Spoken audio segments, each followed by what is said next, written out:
You are listening to Hello Talent. Hello, talent. This is Frank. And I'm Mac. Hello, I'm Furusawa. Hello, talent. I'm Jamie. I'm Sarah. Hello, talent. I'm Nora. I'm Akane. You are listening to Hello Talent. Hello, talent. Hello, talent. Enjoy. You're listening to Hello, talent. This is Bruce Chen from Chung Hsing EMBA. I'm a EMBA student from Chung Hsing University. Today is our honor to Professor Rogier from Netherlands in Europe. May you just introduce yourself? Thank you, Bruce. And also thank you to the university for the generous invitation to be here again in Taichung.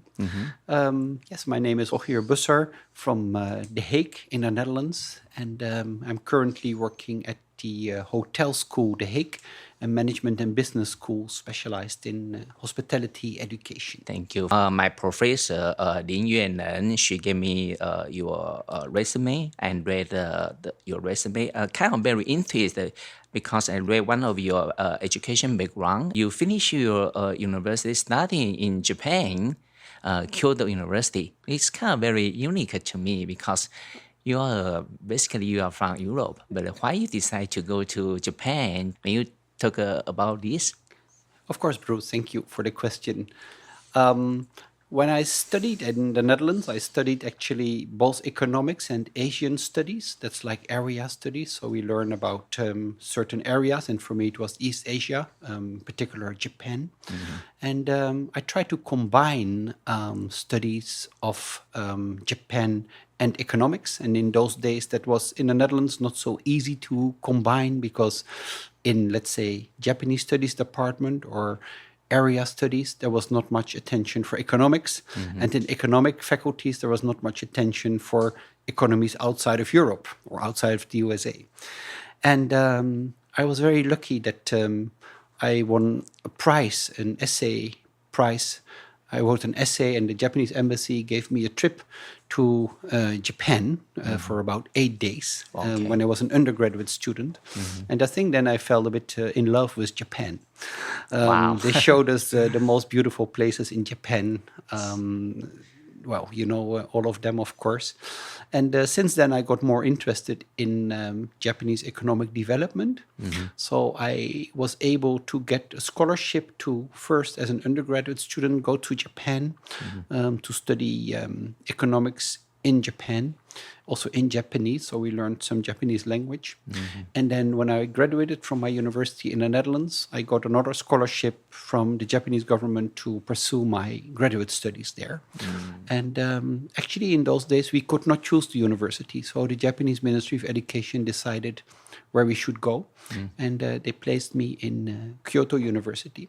So I was very happy to finish my studies over there. You enjoyed the time in Japan, right? Yes, it was wonderful in all senses. I experienced, well, you know how it is as a graduate student. You make many new friends. It's a sort of very positive phase in your life. You discover many new things. And Japan, I still feel very much as my second home. It's very hospitable, people kind, a good quality, I think, of life in Kyoto. Maybe in Kyoto even better than in Tokyo. I mean, I lived close to the university. We could do most things by bicycle. The quality of the food is good. The weather was always good, so we could play tennis outside often. You could do hiking. So, you know, my memories to that part of my life are very positive. I wish I'm lucky like you, but I'm too old to go to university again. Yeah. All right. So I think my first question would be why net zero emission is so important to us, Right. and what affection will be to our life about this topic. Yeah, being in education already for over 30 years now, you see that climate change, sustainability are topics that are widely shared in society, but also in education. We see that we try to integrate in all types of education, I think from primary school onwards in Europe, topics like this. So why is the climate changing? How does it affect us? And of course, also children these days, they see that the rivers are overflowing. We see that we have much hotter summers than before. And some of the cities in Europe, like in Spain, they become unlivable in summer. It's just too hot. And so most people, I think, realize that we cannot continue having a big impact on the environment, and that we should bring down our carbon imprint. How to do that in education is, I think, by at least making everyone aware, and also trying to see that the next generation gets better at this than our generation. And what I see, for example, in this hospitality school, this hotel school, is that the hotels actually ask us as educators to prepare the students and also our researchers for this change. So how can, for example, hotels become more sustainable? How can aviation become more sustainable? So there is, I think, a wide acknowledgement that we should try to bring our carbon emissions really seriously down. And in Europe, we have all sorts of policies for this. On the European level, the European Commission, let's say the government of Europe, is trying to do that. But also the national governments are doing that. So the German government, the Dutch government, the French government. And on top of that, we see many regional and municipal initiatives also seeing that the carbon emissions are going down. And it's quite successful in a number of countries in Europe. It's going down quite rapidly with many targets for the next 15 years. Wow. Yeah. Okay. Well, from your talking, I feel actually this topic is really impact or influence our life, because you are talking about the weather. Yes. And you are right. Now, even from the news, we can see that the weather, actually not only Europe, Yes. many countries, summertime is getting warm and warm. Talking about now the policy in Europe that Yes. bring me an idea about, as we know, U.S., they just finished their election for the new president. Right. And the new president, Mr. Trump, from his past talking or his speech, what's your observation to his back to White House? Bruce, I'm not a specialist on American policy, so I have to be careful what I say here. I agree with you. But I can tell you something about the European perspective on Trump being chosen as the next president, of course, and the impact that we expect. I think maybe I like to divide my answer in three parts. In the first place, I think that looking at the US and how Trump talks about the future of carbon emissions will lead to a setback in the USA. In the other hand, we also see like an entrepreneur like Elon Musk is also part of his government. He who makes EVs, who tries to make to clean up, let's say, the carbon emissions from cars at least. I think that in the US, also because of the years that Biden has now been the president, there have been made so many initiatives to make the economy more sustainable and more green. And I don't think that Trump will roll back or take back all these initiatives. It's also hardly possible to do so because projects that have been started can be halted midway.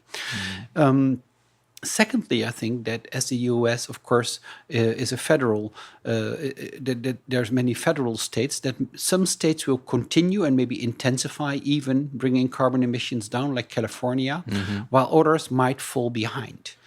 The more, let's say, modernized states, if I may use that word, will continue, and I think not only for the sake of being in accordance with the Paris agreements, but also because they know that the future of their companies is also dependent on going more green and more sustainable. I mean, to say that if Chinese companies become more sustainable, Taiwanese companies, Japanese companies, European companies, and American companies will not continue to become more, to have less carbon emissions, then the American companies, I think, will lose out in the future. If they don't produce electric vehicles or cleaner vehicles, in the future their automotive industry will be wiped out by Chinese and European makers or Japanese makers. And the same goes, I think, for other types of industries. So America cannot really, I think, do nothing or go back as Trump maybe proposes. I think that companies will respond in different ways. The second part of my answer would be that Europe will continue anyway, I think, with sticking to the Paris agreements and to decarbonize our economy. And I feel that with a number of Asian countries, also Japan, also China in a certain way, that they will also stick to do so. China is now leader, of course, when it comes to solar power and also very strong in wind energy, in wind power. And you can see that they dominate world markets, for example, for solar panels. They're very strong in that.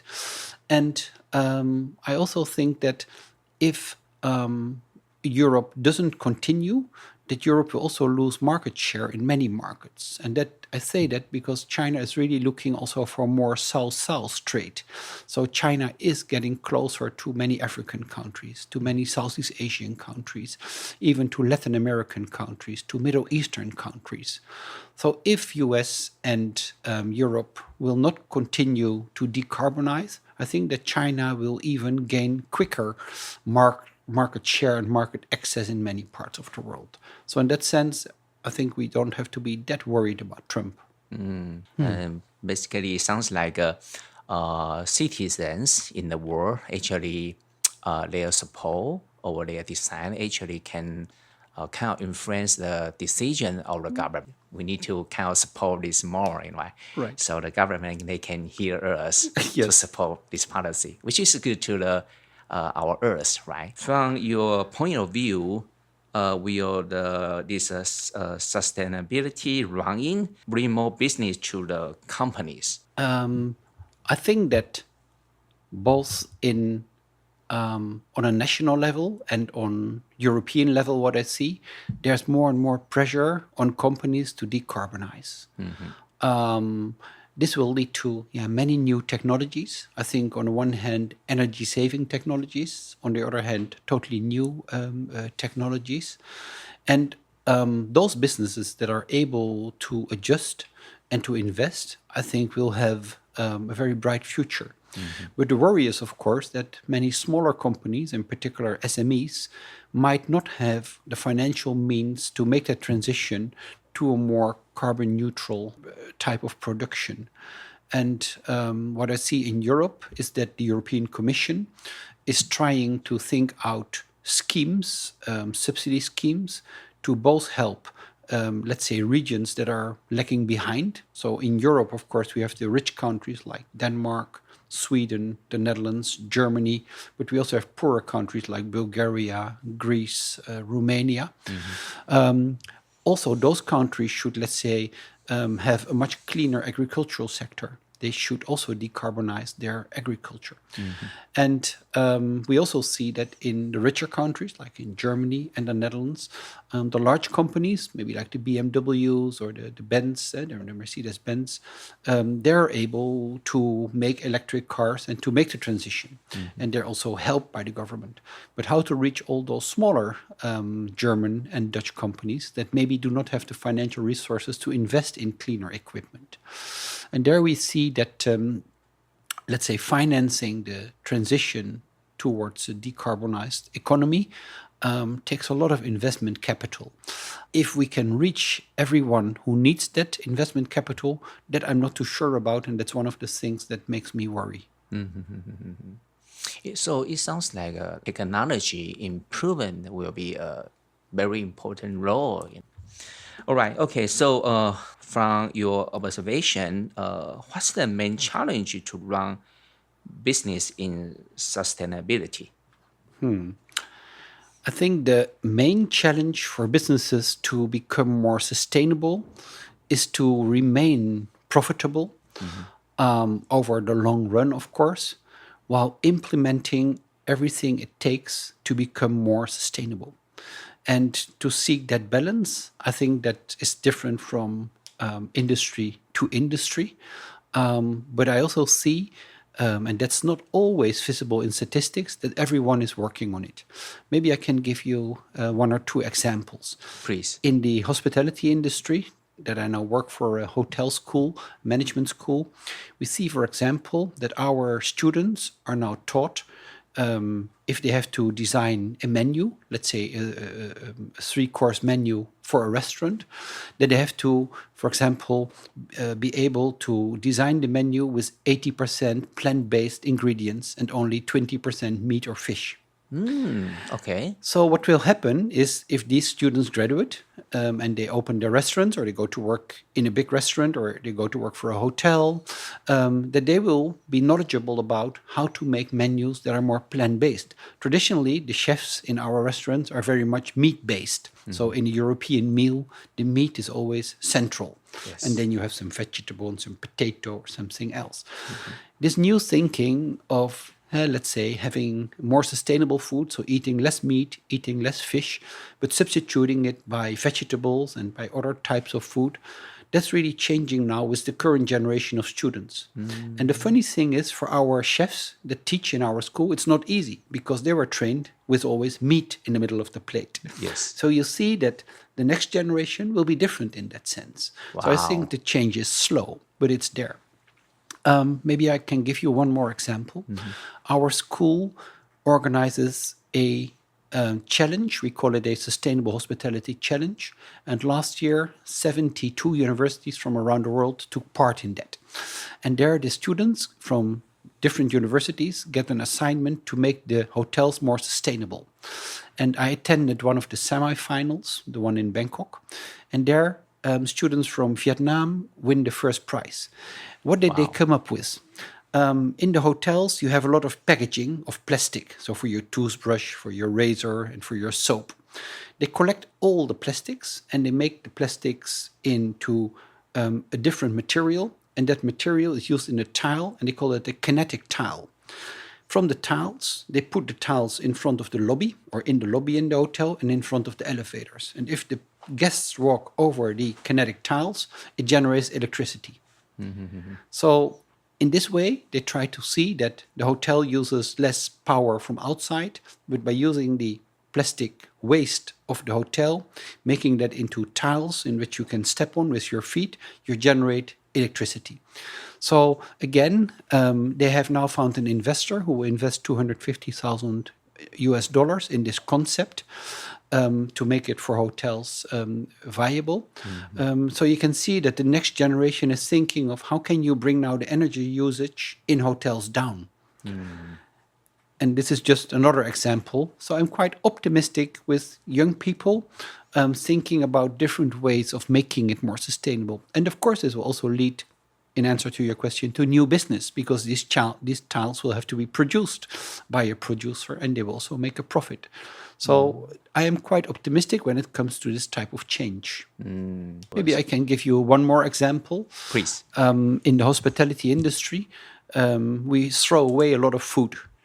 We have projects in our school with one of our professors how to reduce food waste. And we have now 40 hotels in the Netherlands that are coming to our school to learn about this. How can you now see that you waste less food as you do before? And I think it has different approaches. One approach is, for example, to be much closer to the farmers, to cut out the middlemen. So not so long ago, we had the weather changed suddenly and there were big hailstones coming down. And we had many fruits that were damaged in the farms near our school. So what we did is were in contact with the farmers, and they say we cannot sell these products any longer in the supermarkets or in the shops. We bought them for a reasonable price, not the regular price, but a cheaper price, and we made products of it. We made, for example, jams and pies and all sorts of things of that. And this is a win-win situation where the farmers still get some income for the fruits. If not, they would have thrown everything away. And it also makes our students again aware of how you can help society by stepping in and doing things, and then we sell these things again, these gems and these spreads to some customers, or we use them in our own hotels. Wow, this is a very cool example, right? And now I want to ask some more questions because we are in Taiwan and small companies here in Taiwan. So when we talk about sustainability, I think the small company, they probably will ask, will this sustainability bring more burden to small companies? And may those small companies take the burdens for this? What's your, thought about this? Yeah, it's a very relevant and important question. Let's say, as an economist, we can say that so far, companies have not paid for all the negative externalities. Companies produce waste and problems for society, but they don't pay for it. And now we get, I think, to a new economy, which will become more sustainable, but where also the companies have to pay the real price for their for the waste that they produce and for the negative implications for the environment. So I think companies cannot escape this. The question is, of course, how can we now finance the transition? How can we see that these small companies can afford to make the transition? I think that it comes first with awareness. If people understand that climate change is caused by human behavior, then I think that most entrepreneurs and most companies would like to contribute to a better environment. The question is, of course, if you have small margins on your products and if you can only sustain your family or yourself on a minimum income, then you will not have maybe the capital to become more sustainable in your business. So I think that the government also has a role there to see how you can, for example, lower the taxes for companies so that they can reinvest more in making their companies more sustainable. So one more question, because Professor, you are from Netherlands. Yes. Okay, and so Netherlands experience about sustainability. Right. I think there is more and more awareness. You mentioned in the beginning of our interview President Trump. We also have people that deny climate change, but that's really a minority. Most people do think that climate change is real and that we should change our behavior. What I see then in terms of policies, I think is a carrot and a stick. So on the one hand, there's the carrot that if companies and people behave well, there are subsidies to do things. For example, in the Netherlands, we have the highest number per capita of solar panels on our roofs. You can buy solar panels with a subsidy of about 30 to 40%. So if you buy, let's say, for 4,000 euros solar panels on your roof, the government will give you a subsidy of about 1,500 euro. On the other hand, there's the stick. If you do not buy the solar panels, or if you use more and more electricity and gas, the price will become higher. If you use less, then the price will also be lower. And if you use more, the price will be higher.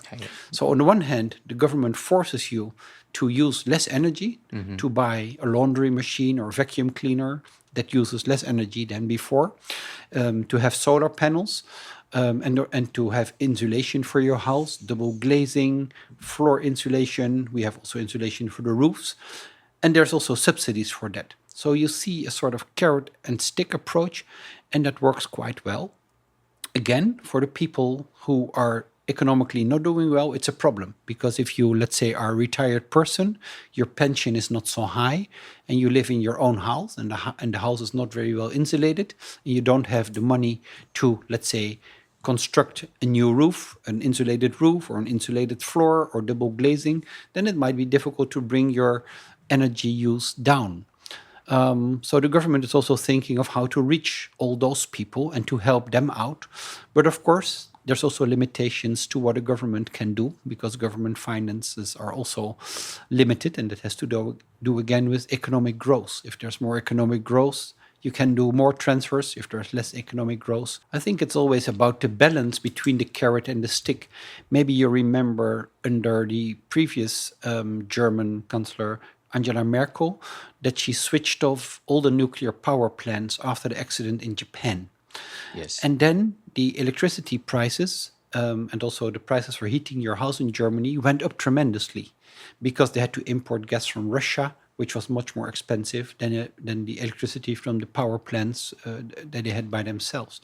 And then there was almost a revolt of people because people said, now we have to spend like 20% of our income on energy. And we cannot afford to do that. In particular, if you live on a minimum income and minimum wage, that's difficult to do. So I think it's always for the politicians to find what can people afford and what is too much for them to pay. So this balance, I think, is extremely important to keep in mind. Yes, balance is always the key, right? My next question will be more international politics. Yes. Okay. Yes, this is an interesting part. As we know, nearly 80% of our global greenhouse gas emission come from G20 member countries. However, the leaders of the major polluting nations were notably absent from the COP29 summit.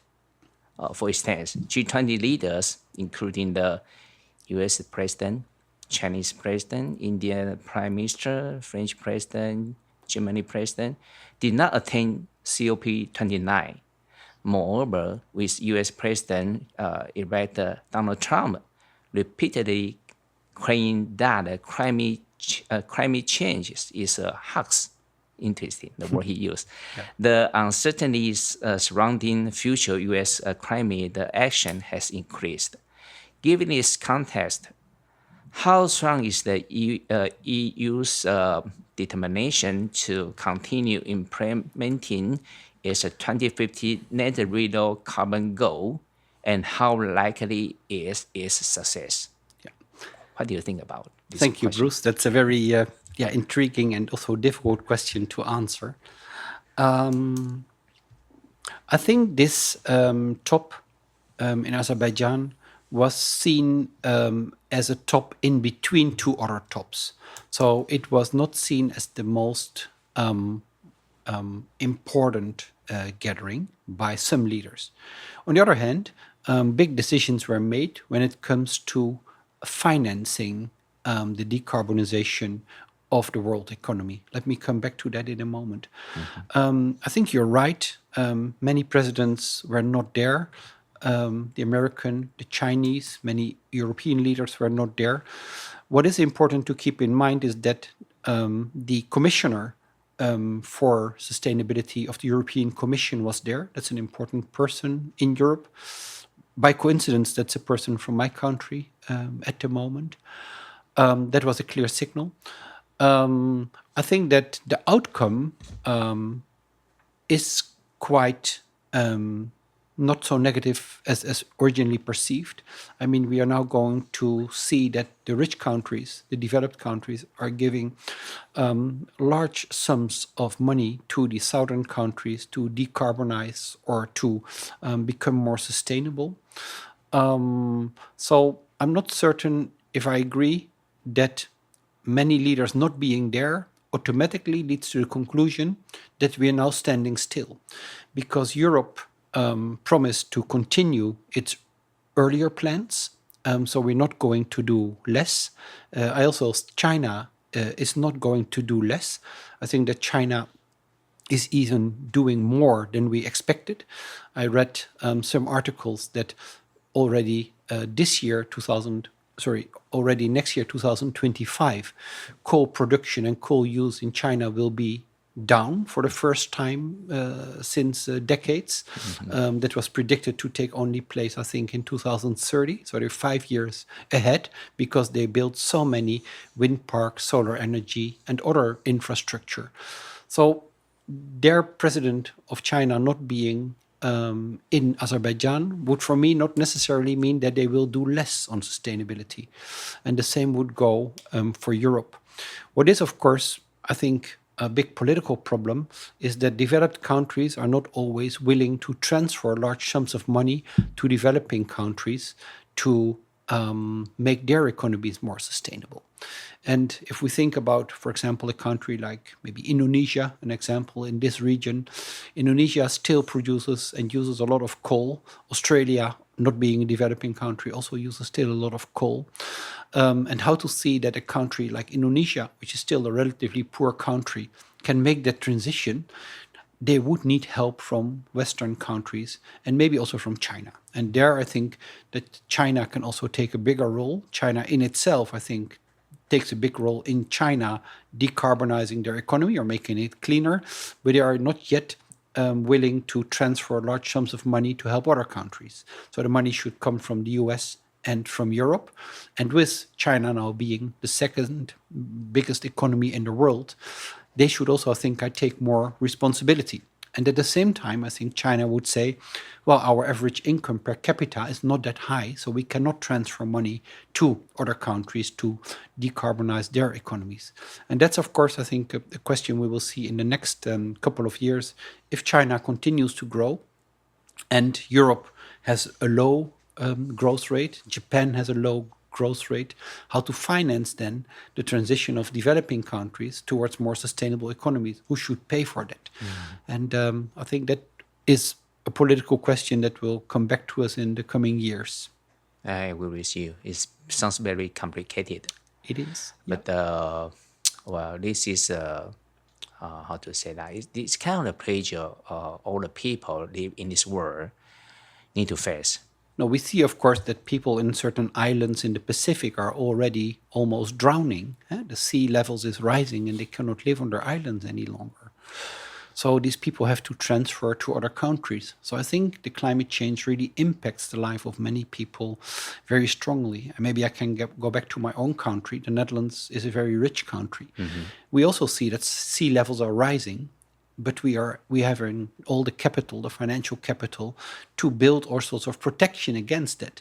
But of course, a country like Bangladesh is a bit the same as the Netherlands in the sense that we both are having deltas of major rivers. So some major European rivers are flowing into the sea in the Netherlands, whereas some major rivers in South Asia are flowing out in Bangladesh into the sea.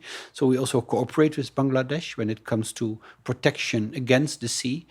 But where we have the money in the Netherlands to do so, for a country like Bangladesh, it is very, very difficult. So you see that millions of people in Bangladesh are now going to live in different places in the country because in the coastal area, there's no longer a possibility to sustain yourself because it's flooded all the time.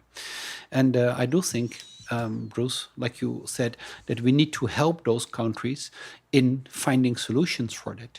All right, here is another article I'm reading. In 2023, Norway replaced Russia as the primary supplier in the European natural gas market. According to the report, Norway accounted for 30.3% of the EU's national gas supply that year. By mid-2023, the Norwegian government had approved 19 oil and gas extraction projects in the country.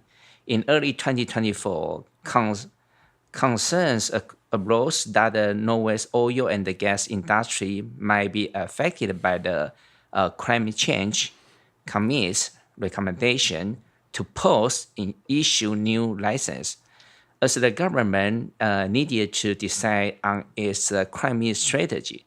However, in May 2024, the government issued license for 37 new blocks, emphasizing the importance of the oil and the gas industry to Norway and Europe.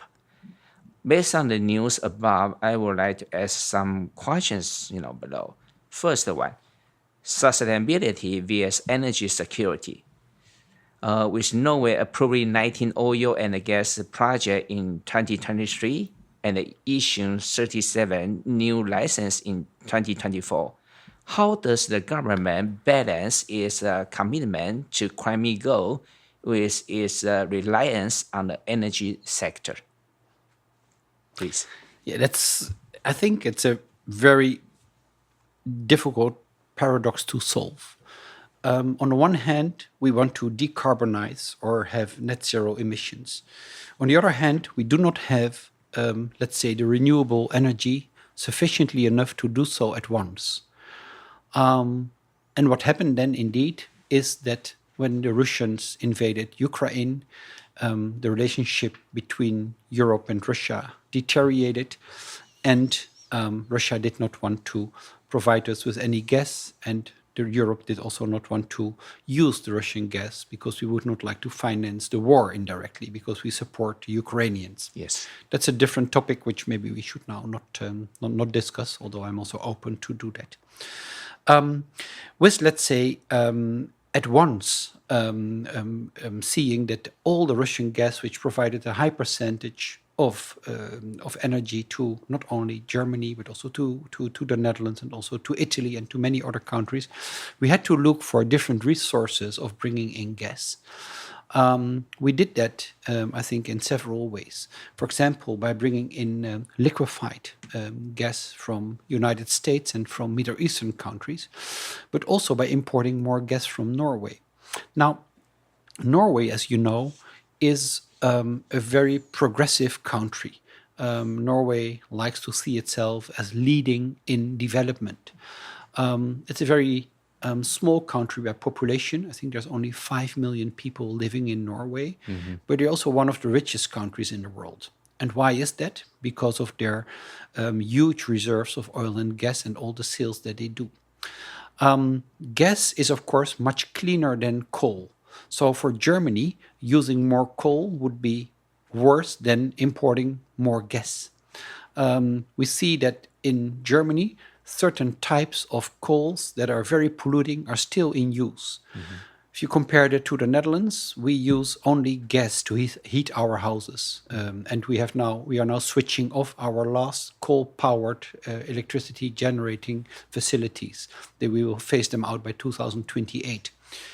In Germany, for example, a big economy, of course, we see that they're still building new electricity generating plants which are powered by gas because they want to get away from coal. So it is difficult, I think, to condemn the Norwegian government because they are now, let's say, drilling for more oil and gas and producing more oil and gas. If they would not do it, we would probably import the gas and oil from other countries, maybe like the US or Canada or the Middle East. So in itself, gas being relatively clean, I think this is the best solution that we have now for the moment. At the same time, and I think Germany is also very successful there, we should shift to renewables. Germany has heavily invested in wind energy. They're doing quite well there. They're also scaling up when it comes to solar energy and to hydroelectricity, to a number of other renewables, clean energies. And another thing which Germany, I think, has also done quite well is to see that the national grids in Europe are better connected than before. So we see, for example, that Portugal has a lot of wind energy, and sometimes they produce so much wind energy that they cannot use it by themselves, and then they export it to Spain. Really? Spain has a lot of solar energy. Wow. Sometimes it's so much, in particular the northern region of Spain, that they transport it to France. And we see that so the national grids are getting better and better connected. So, for example, when there is a lot of hydropower coming from Norway or Sweden, there's big cables going to Denmark and to Germany to transport that electricity to those countries. Then we have France. France do have a lot of nuclear power, one of the few countries which have many nuclear power plants. They're very stable, of course, less dependent on the wind or on the sunshine as the renewables are. And we also see that France then exports, when the wind doesn't blow and the sun doesn't shine, that they export electricity from France, for example, to Germany or to our country. So by connecting these national grids, we can have an optimization of the energy mix and make it cleaner step by step. Germany, Denmark, Netherlands, Belgium, France, Portugal, not sure, Spain, yes, I think also Spain is involved in that, have made an agreement a couple of years ago to make many more wind parks on the sea, on the Atlantic Ocean. There's already quite a bit there. Also a company like Shell Oil, is now investing in wind parks, but also, for example, Mitsubishi, the Japanese conglomerate, is also investing in wind parks in Europe. So we see that with all these wind parks coming ready between, let's say, next year and 2030, that the percentage of renewables is going up tremendously in Europe. And then, of course, we will use less gas from Norway and less coal as well. Okay, second, want to talk about the impact of our climate recommendations. Yes. The Climate Change Committee suggests the posting new oil and gas license. How might such recommendation influence Norway's energy policies and its role in the European energy market? I think it's the same dilemma.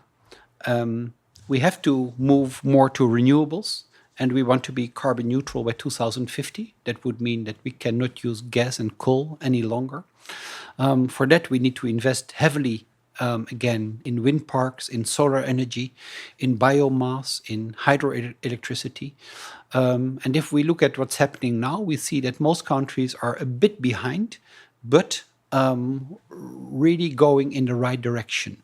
So most countries in Europe are quite hopeful that the whole energy mix will be highly renewable by 2050.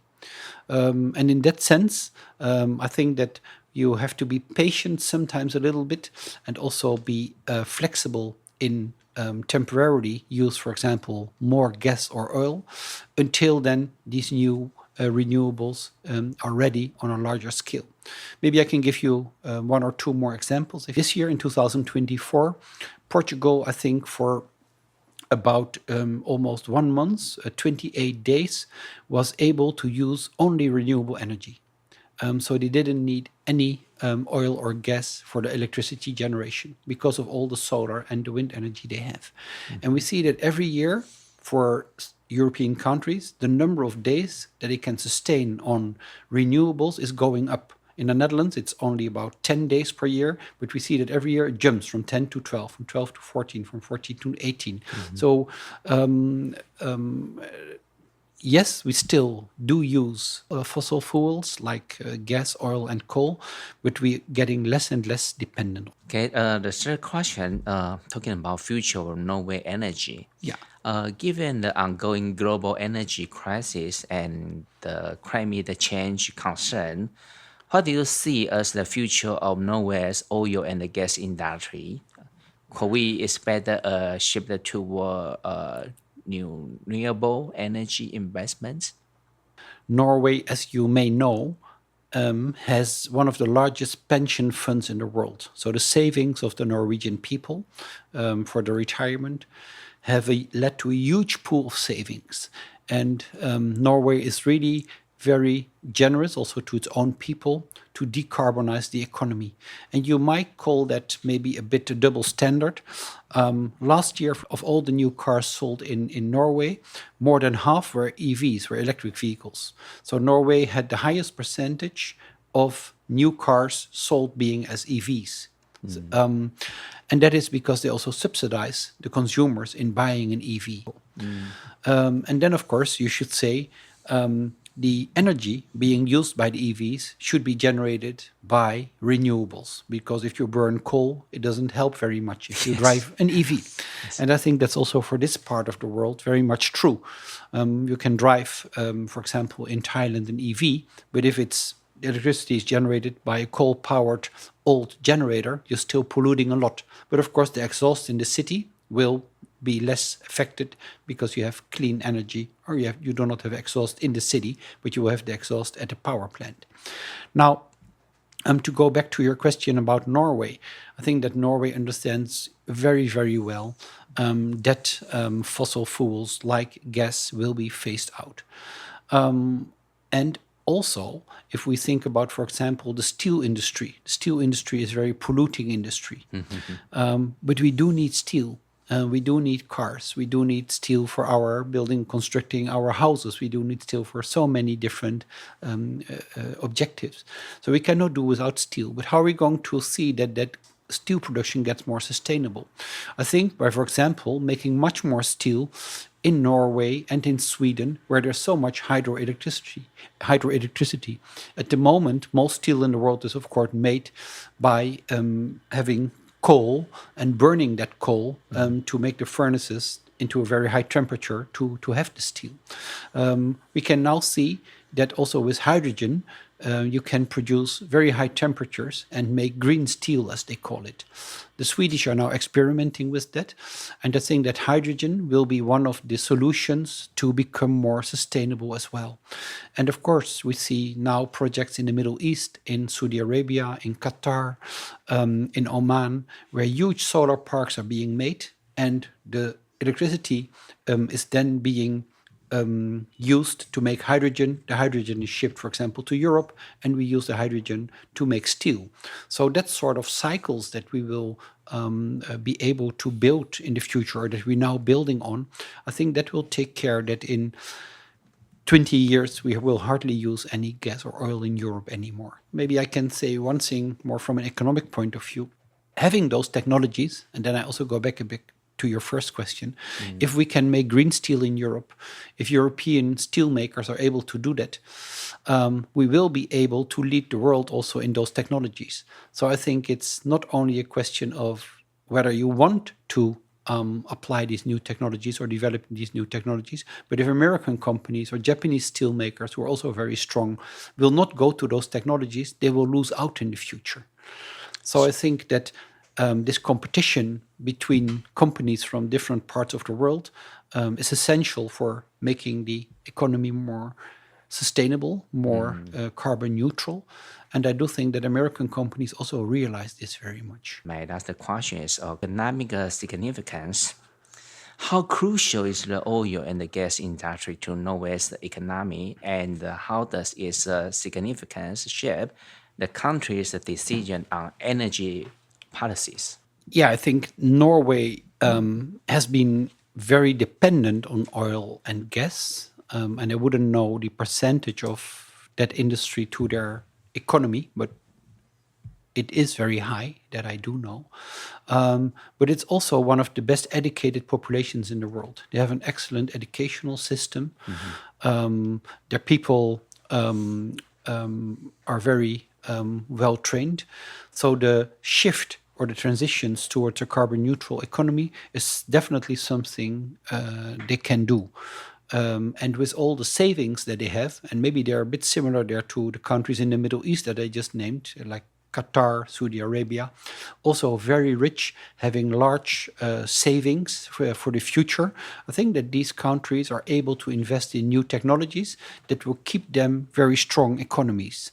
Norway is definitely investing parts of its savings, which come from oil and gas industry, into green technologies. So I expect that Norway will also in the future be a leading country when it comes to producing energy for other countries, because they are strong in those technologies. But of course, they have to make the shift from fossil to non-fossil energy sources.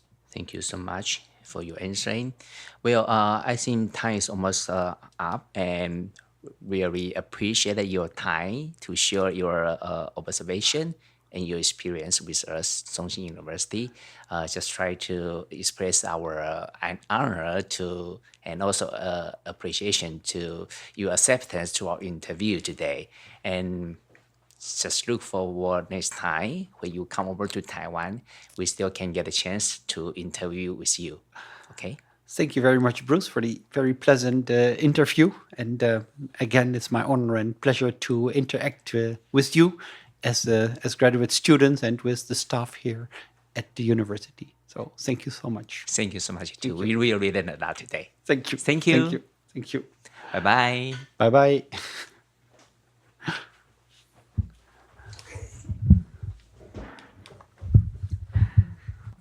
Was it okay?